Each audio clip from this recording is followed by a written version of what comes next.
Previously on Balls. Oh, beautiful. And Neal, chatting to you last night, you were a little apprehensive, and I think a little bit nervous, and rightly so. And you were just pointing out all the players you knew, the ones who'd plied their trade at Mamelodi Sundowns, who'd playing in the Mozambique side, a partisan crowd, that sort of thing. I guess 2-0 really tells the order of the evening. Great performance all round. Yes, it was. Now, listen, I'm very, very fortunate that about 10 minutes ago, before my entry to KFC, the phone rang, and it was a number I didn't know, and it was Gordon Iggesund. He phones you. I just spoke for about 10 minutes to Gordon, most of it off the record, some of it concerning a bloke called... I'm not going to say. There was some criticism. I think that what Gordon achieved last night was exactly what South Africa ordered. Exactly what the nation needed. Things aren't all bright and shiny for the Springboks and Lonmen, but for Bafana, as far as I can see, when I started to relax last night, I was pretty apprehensive, like you say, on balls yesterday. But by the time I knew that Elias Palembe, the very, very talented Sundowns player and very, very high-paid Sundowns Mozambican, he scored and made the other goal against Morocco on Sunday in Maputo. But when I knew that he wasn't playing, they'd rested him, that the German boss of Mozambique had decided to give him a rest. They made 7 or 8 changes to the side that beat Morocco 2-0 in the AFCON qualifier on Sunday. And then I knew that it wasn't going to be quite as hard as I thought for Bafana. But then the way they controlled the game, the football they played was almost kind of Barcelona-esque at times. They were pushing the ball about. And Dickershoy, and who plays for Crystal Palace in the Championship, and Sherman, the lad from Oldham, they held that midfield together in a way that I haven't seen a South African team manage over the 2 years that I've been watching very carefully. Let me ask Neal a question, and perhaps you've partly answered it there. What did you pick up from an Iggesund team compared to a Mozambique team in the way that they play? The most important difference between Gordon Iggesund's selections at Bafana and Pitso Mosimani's is that Gordon tools the entire fucking globe to sort out who's in form and who's not. If you notice, the two big midfielders that we know so well in South Africa, Andila Jali at Orlando Pirates and Teko Modise at Sundowns, both of those players weren't selected for this squad. I'm assuming that's because Gordon did what he promised he would do from the start. He spoke to the team managers or coaches and said to them, look, how are they doing at your club? He said that he would do this. He said that he would check how they're doing. For instance, he phoned Peterborough and asked Darren Ferguson, the son of Sir Alex Ferguson, how's this young lad Ngozi Clare that plays at left back for you? Is he any good? And Ferguson said to him, mate, you can always depend on him. He'll never let you down. So that's what Gordon's done here. He's checked with every club, and he's checked what people do and how they're doing, and he's picked a side that has form. So when you saw that Bafana side last night, you automatically knew that all those players were in form. And of course, and I've just said this to Gordon, what a risk that was last night, dropping in Tumeleng Kune, the Kaizer Chiefs goalkeeper who was man of the match against Brazil on Friday, and putting in the very loud and very brash Monique Josephs, who retired from international football under Pitso Mosimane, and by gum, it worked, because we kept another clean sheet.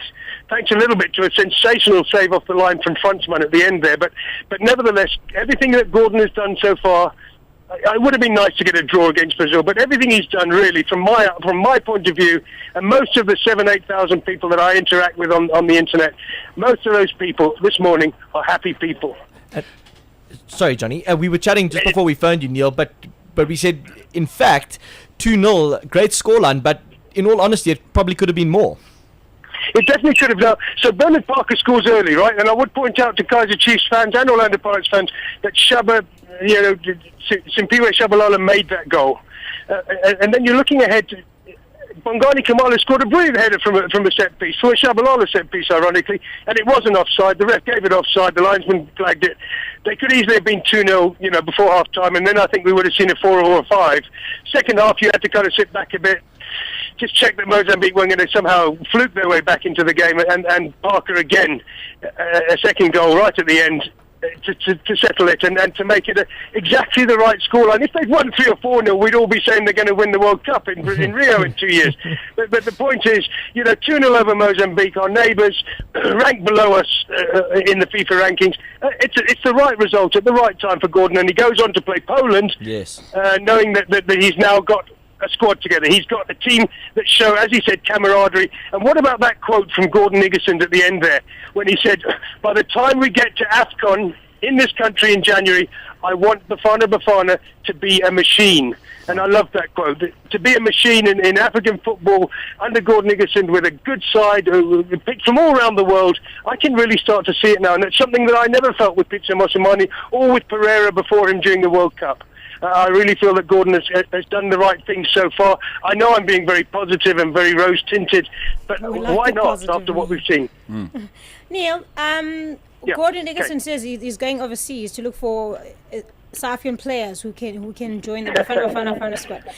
Do we know who he's talking about? He's quoted on News 24 saying that 2 of the players have decided that they want to play for South Africa, and one of them is an absolute world class, but will be revealed as soon as his paperwork is done. I know. He says he was slightly misquoted on that. I can't go into it. I mean, I'm aware of the identity of 3 players that could possibly. I can't. I've just said all that I said to Gordon just now was off the record.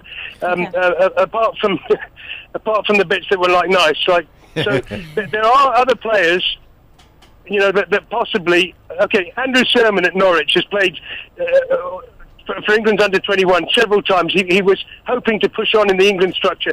I would imagine that Andrew Sermon, who scores regularly in the Premier League, that plays for Norwich, who did well last season, I would imagine that he's one of the kind of players you should be looking at as South Africans overseas who've had a look at other nations that might play.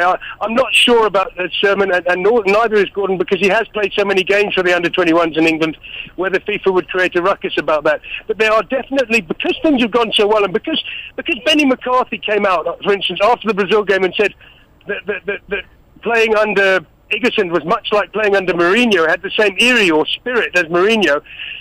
Suddenly people are sitting up and taking notice. And when you've called in a player like from Feyenoord and Peterborough and Oldham and Bongani Kamalis from PAOK in Greece, then you're suddenly getting internationally people sitting up and taking notice of a South African side that were only narrowly beaten by Brazil, who then went on to beat China 8-0. So you can see that South Africa, under the right management, under the right structure, picking the right friendlies before AFCON, will start to attract players who said, like David Sommer at Leeds, who's been injured for a year, who said well, I'm not really that interested. When I went over there, it wasn't a very happy camp, which is true, and you can see that that's been said. Now that Gordon's there, and people are saying they're enjoying it, people like Benny McCarthy, who's been trained by Mourinho, who's been trained by Sam Allardyce, probably the toughest bloke you'll ever meet at Blackburn, who's been trained by Gianfranco Vialli at West Ham. If Benny McCarthy says things like that, it's not ignored, okay? He's got a big mouth, but it's a very, very valuable mouth, Benny McCarthy's.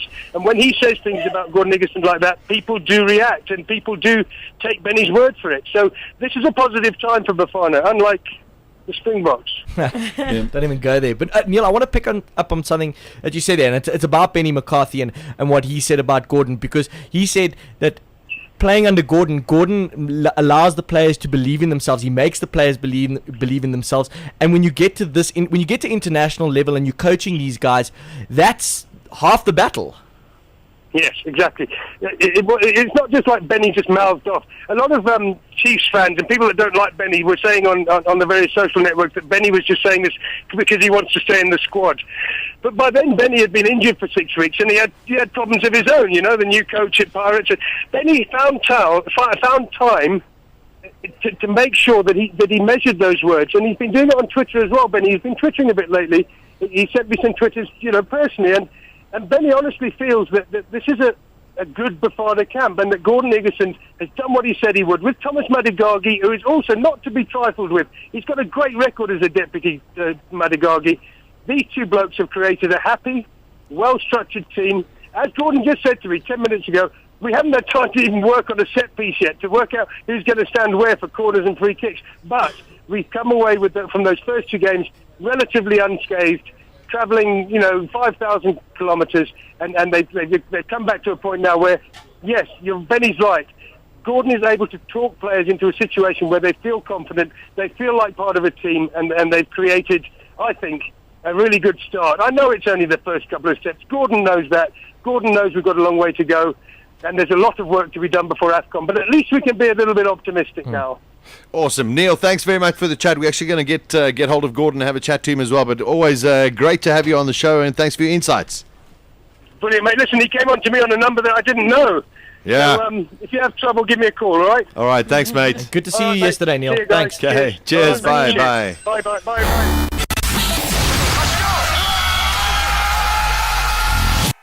2 p.m. to 6 p.m. Mondays to Fridays live on balls.co.za.